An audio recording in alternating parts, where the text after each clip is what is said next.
जय विश्व के साथ नमस्कार साथियों। आज का विषय है सुख और दुख।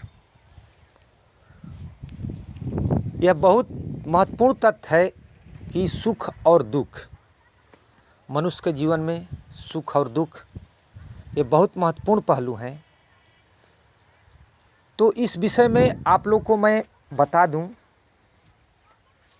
कि सुख जो होता है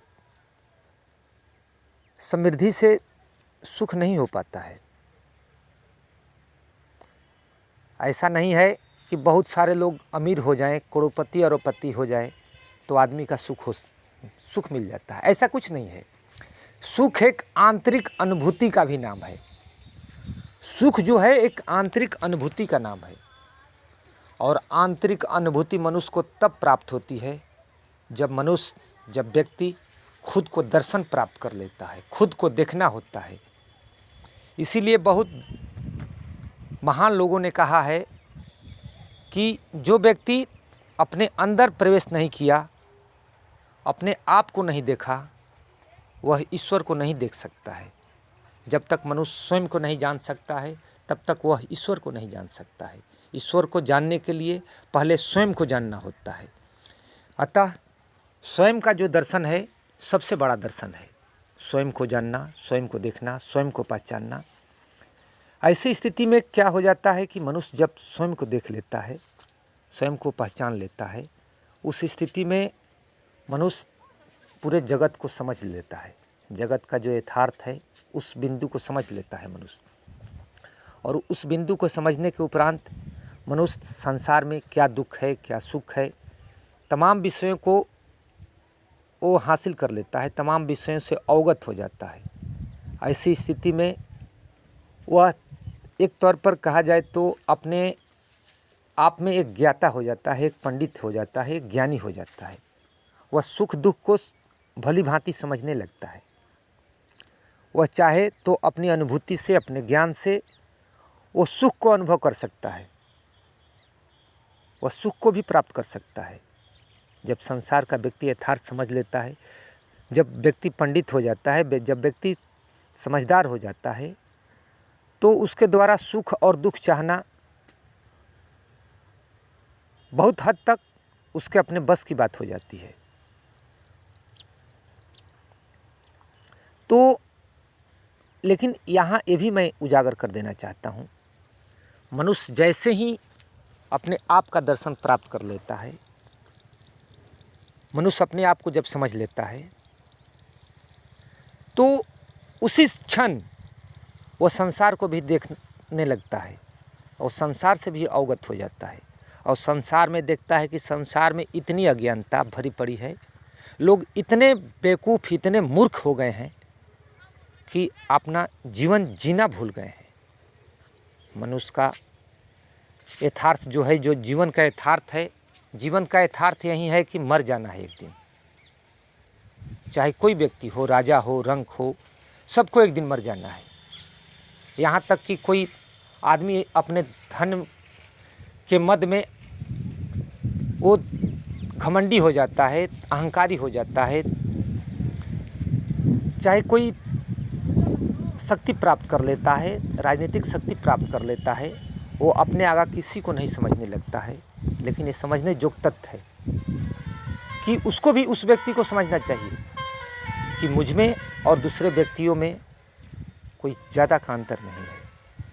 क्योंकि उसे समझना चाहिए कि जिस तरह से मैं शौचालय जाता हूँ, जिस तरह से मैं शौचालय जाता हूँ, इस तरह से दूसरे लोग भी शौचालय जाते हैं। यदि आप अन्य लोगों से भिन्न होते तो आप काहे को शौचालय जाते? आपके भी बदन में खून है, उसके भी बदन में खून है, वो भी एक मनुष्य है, हम भी एक मनुष्य हैं। मनुष्य में ज़्यादा असमानता नहीं रखनी चाहिए, असमानता का भेद नहीं रखना चाहिए।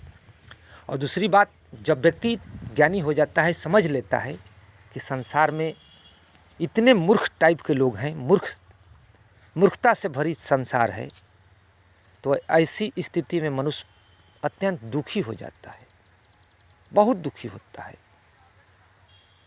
मैं तो देखता हूँ कि बहुत सारे घर में तो व्यक्ति समझदार कोई हो जाता है, लेकिन ठीक उसके घर में ही मूर्ख आधना टाइप के लोग रहते हैं बेवकूफ़ टाइप के लोग रहते हैं, क्या बोलते हैं उनको भी खुद नहीं पता होता है। जबकि मनुष्य को ऐसा चाहिए कि बोलने से पहले उसको सोचना चाहिए कि मैं क्या बोलने जा रहा हूँ, या बोलने के बाद उसको सोचना चाहिए कि क्या मैं कुछ बोल गया, इसका क्रिया प्रतिक्रिया क्या होता है, क्या होगा दूसरे पर, यह भली भांति समझना चाहिए। लेकिन ऐसा इस संसार में नहीं हो रहा है। तो हमारे कहने का मूल उद्देश्य है कि मनुष्य जैसे ही अपने आप को दर्शन प्राप्त कर लेता है, अपने आप को देख लेता है, अपनी अंतःमन की यात्रा कर लेता है, वह ज्ञानी हो जाता है। लेकिन संसार में अज्ञानता प्राप्त होने के कारण वह अत्यंत दुखी हो जाता है। तो यही संसार में दुख और सुख का कारण है।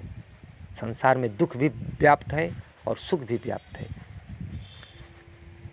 इसलिए ऐसी बिंदु में यही ज़रूरत है कि संसार के सभी लोग ज्ञानी हो जाएं, तो यह संसार सुंदर हो सकता है, समृद्ध हो सकता है। मनुष्य अज्ञानी है, इसलिए अज्ञानी है कि उसको शिक्षा प्राप्त हुआ ही नहीं। वह सिर्फ धर्मों की ढोंग में उलझा हुआ है। जीवन के यथार्थ क्या है, मनुष्य जीवन का क्या यथार्थ होना चाहिए, इस संसार को कैसे समृद्ध और सुखी बनाया जाए, खुशहाल बनाया जाए मनुष्य के जीवन को, उस बिंदु पर कोई सोचता ही नहीं है। बहुत गिने चुने लोग सोचते हैं। जिस तरह से कहा जाए कि जंगल में शेर इक्का दुक्का रहते हैं और अन्य नन्हे नन्हे जीवों को कि जैसे सियार और अन्य जीव जैसे जो लोमड़ी होते हैं उनकी संख्या ज़्यादा होती है, इस तरह से इस संसार का हाल हो गया है।